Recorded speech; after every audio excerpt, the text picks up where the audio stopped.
Alors voyons juste ce qu'est la banque de connaissances située sur novabec.com.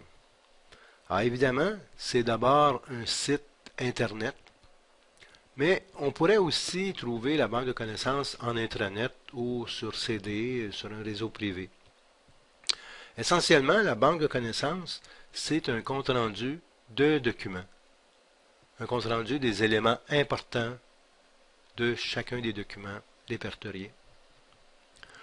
Elle peut toucher tous les savoirs humains, bien qu'actuellement la banque de connaissances soit assez limitée, rudimentaire, parce qu'elle est en plein développement.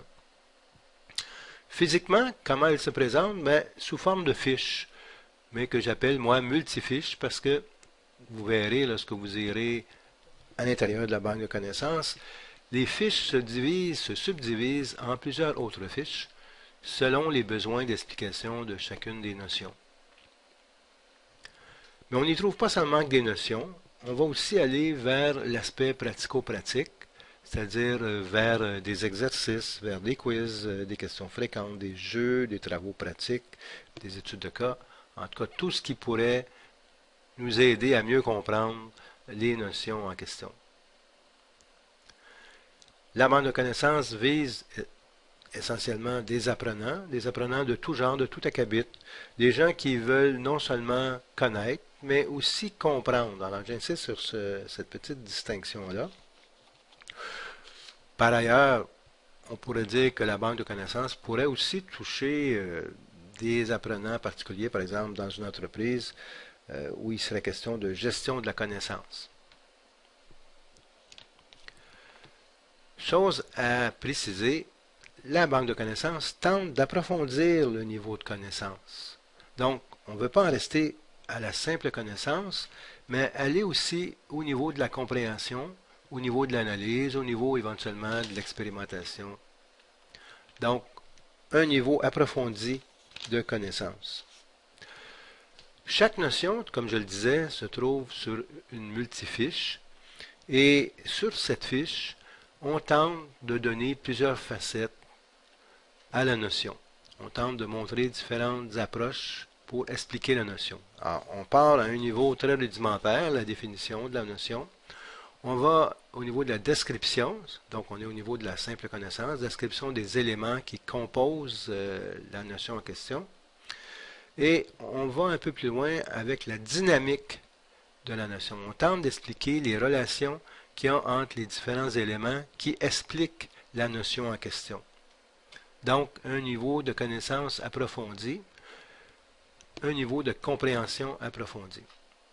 On tente même d'aller vers l'aspect pratique avec des exemples, des illustrations aussi, chaque fois qu'il est possible. Si on peut illustrer à l'aide de l'image et du son, ben, ça va compléter la compréhension. On ajoute le plus souvent des liens pertinents sur d'autres sites Internet, par exemple sur Wikipédia, de façon à approfondir encore plus la notion. Et on termine par une traduction, le plus souvent en anglais, mais ça pourrait intéresser d'autres langues. Pour terminer, ben, disons que toutes les notions sont interreliées. Toutes les notions qu'on trouve sur la banque de connaissances sont interreliées. Par exemple, si on veut parler du réchauffement de la planète, ben, évidemment, on pourrait y relier à ça différents auteurs qui en ont parlé. On pourrait y relier des informations, des faits. On pourrait y relier différentes autres notions qui vont nous aider à comprendre ce qu'est le réchauffement de la planète. On pourra parler de d'autres modèles. Donc, vous voyez, les notions n'apparaissent pas tout seules dans un document. Elles sont reliées à d'autres notions, d'autres types de connaissances. Alors donc, à l'intérieur, à partir d'une connaissance, on se promène en amont et en aval d'un document. C'est-à-dire qu'on peut remonter à la source, à tout ce qui explique la notion en question, c'est-à-dire comment on est arrivé à cette notion-là, puis on peut voir en aval vers quelle autre notion, quel modèle on s'en va à partir de la notion sur laquelle on se trouve. Donc, navigation en amont et en aval d'un document, à l'aide surtout des hyperliens. Et pour faire la recherche au point de départ à l'intérieur de la banque de connaissances, on dispose d'un index. Alors, l'index des documents répertoriés dans la banque de connaissances, c'est le point de départ. Mais on peut aussi aller vers un moteur de recherche qui, lui, va nous permettre ce qu'on peut appeler une navigation horizontale. C'est-à-dire qu'on va chercher une connaissance qui va nous indiquer, qui va nous relier à plusieurs documents, plusieurs auteurs, et on pourra voir les différentes explications que donnent différents auteurs dans différents documents de cette notion en question.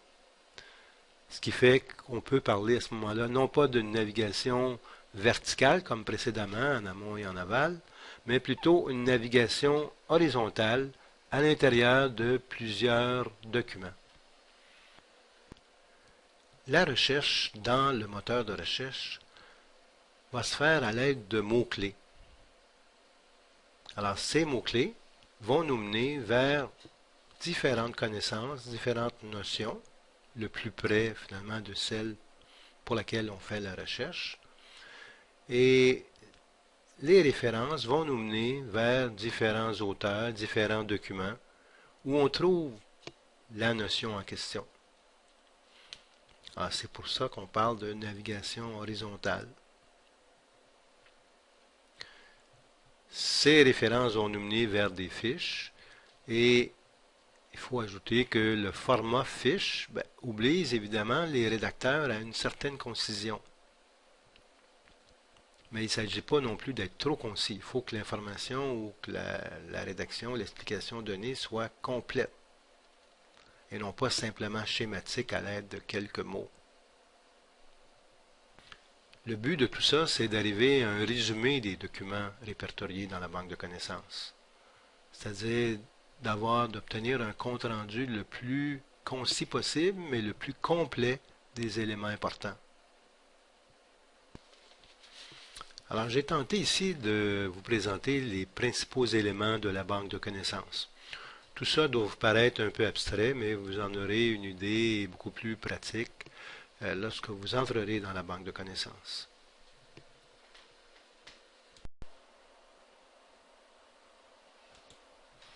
Pour terminer, je vous invite à poursuivre votre tour de la banque de connaissances sur le site novabec.com en allant voir les capsules vidéo qui se trouvent sur la page d'accueil. Si vous voulez voir la banque de connaissances de l'intérieur, entrez-y, allez sur la page d'accueil de novabec.com et cliquez sur Index, puis sur le document intitulé La banque de connaissances, et vous allez trouver toutes les connaissances, toutes les informations, toutes les notions reliées à la banque de connaissances elle-même. Bien sûr, d'autres documents sont à venir.